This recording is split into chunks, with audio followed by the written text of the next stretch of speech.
avec Villefranche de Lauragais. En fait de derby, ce fut donc un rugby de muerte, un rugby de tranchée. Voici donc notre reportage de guerre. Narbonne joue en maillot orange, l'AS Béziers est en rouge et bleu et on attaque par une mêlée qui va être tournée. Il y eut un nombre incalculable de mêlées fermées au cours de ce match. C'est peut-être aussi l'une des raisons du pourrissement de cette rencontre.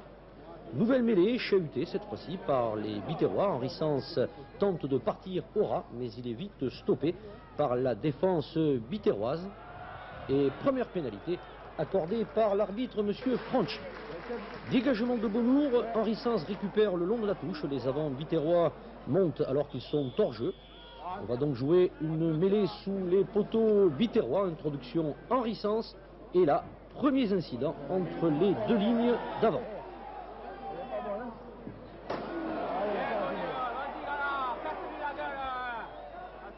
Nouvelle mêlée, puisque l'arbitre n'a pas sifflé de pénalité. Nous sommes à la 7e minute de jeu. Les Biterrois sont hors jeu. Monsieur Franchi accorde un coup franc. Sens va se reculer avec le ballon. Voilà, il va donner à Lescure qui va tenter et passer le drop. 3-0 pour Narbonne. Nouvelle mêlée et les coups vont redoubler. Et cette fois-ci, on va même s'expliquer très longuement pendant que le jeu va continuer. Une séance absolument lamentable.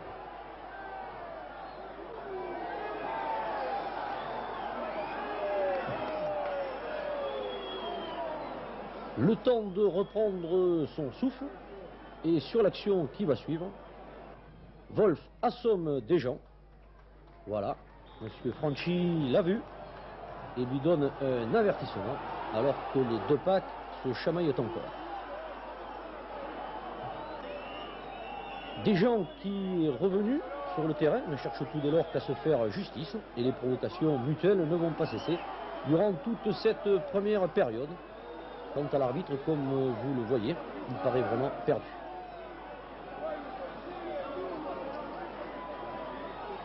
Et Carminati, pendant ce temps, est au pays des songes. Nouvelle mêlée fermée, Carminati va partir au ras du paquet. Monsieur Franchi accorde la pénalité car les Narbonnais sont hors jeu. Pendant ce temps, nouvelle algarade entre avant. Gallard et Moniol sont cette fois-ci touchés.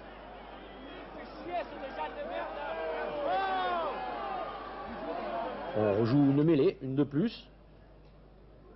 Henri Sens donne à Elias, Chandelle. À la réception, les Biterrois cafouillent.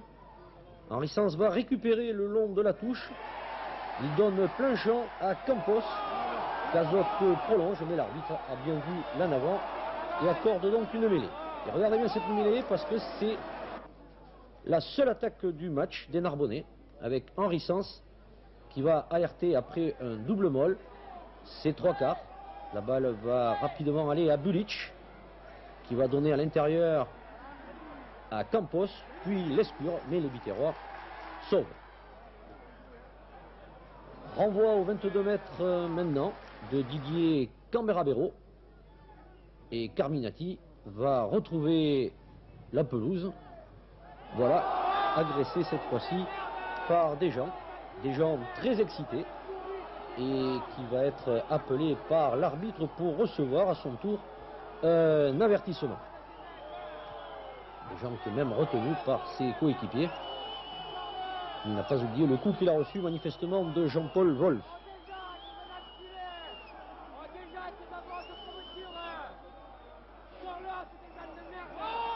Un scénario épouvantable. À qui la faute?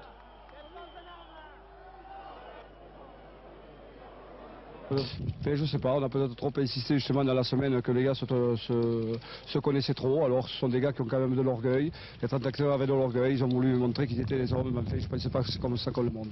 Vous savez très bien que quand les matchs démarrent mal, quand ça part sur une pression comme ça, je crois des équipes très motivées.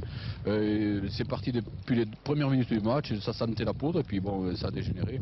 Je crois que bon, il y a les conditions météo aussi qui n'aident pas au bon fonctionnement et au bon déroulement de la partie. Le clan Narbonnais, on prétend aussi que vous avez mis au point une tactique pour allumer des jeunes Jean. Alors qu'est-ce que vous en pensez? Oh, il n'est pas du tout vrai. Je crois que nous, on a joué avec nos moyens. On a de petits moyens, nos meilleurs cylindrés. Nous, on est une petite équipe pour l'instant, mais il n'y a pas eu de mise au point sur des gens ou qui que ce soit. Seconde mi-temps, Narbonne joue cette fois-ci face au vent. On joue un molle avec les oranges qui enchaînent bien. Desjean va extraire la balle pour Henri Sens, lequel va choisir le côté fermé. Lescure intercalé tape à suivre, mais le centre du terroir, Rouzet, touche le premier, renvoi au 22. On retrouve les Narbonnais avec un nouveau molle. Henri Sens, toujours lui. Pour Elias, le demi d'ouverture narbonnais tape dans la boîte.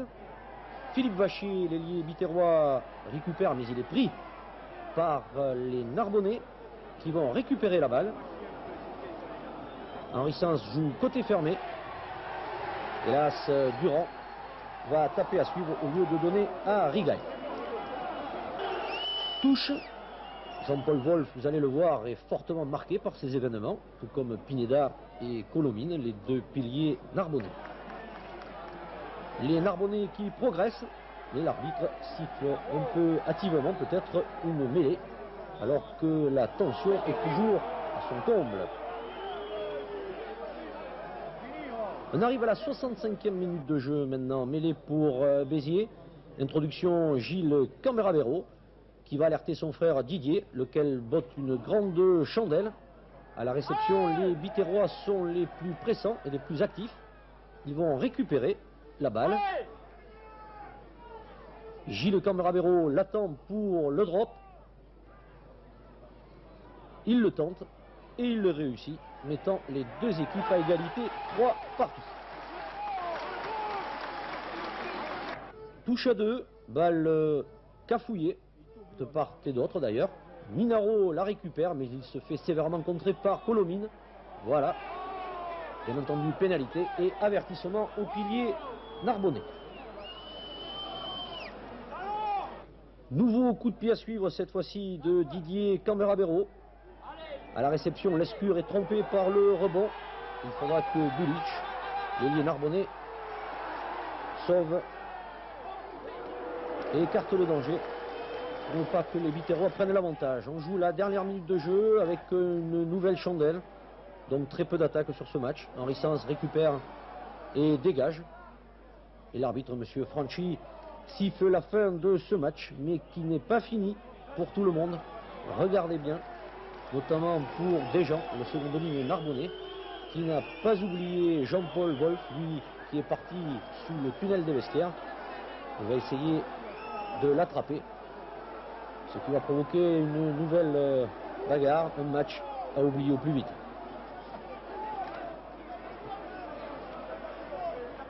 Ben oui, je crois que c'est navrant de voir des Narbonne de Béziers encore à ce niveau. Je crois que le public n'a pas dû apprécier. Je vous dis, il n'y a pas d'autre. C'est lamentable et navrant. L'arbitre? Mais l'arbitre, c'est difficile de parler de l'arbitrage. C'était un match très difficile pour lui. Je crois que j'aurais pas aimé être à sa place, pardon. Est-ce que vous êtes déçu vraiment maintenant du score? Non, pas le score, pas vraiment du score. En fait, le score, oui, surtout, mais surtout du match. Le point que l'on perd aujourd'hui n'est pas très important pour nous. C'est surtout la manière dont s'est passé ce match qui nous navre.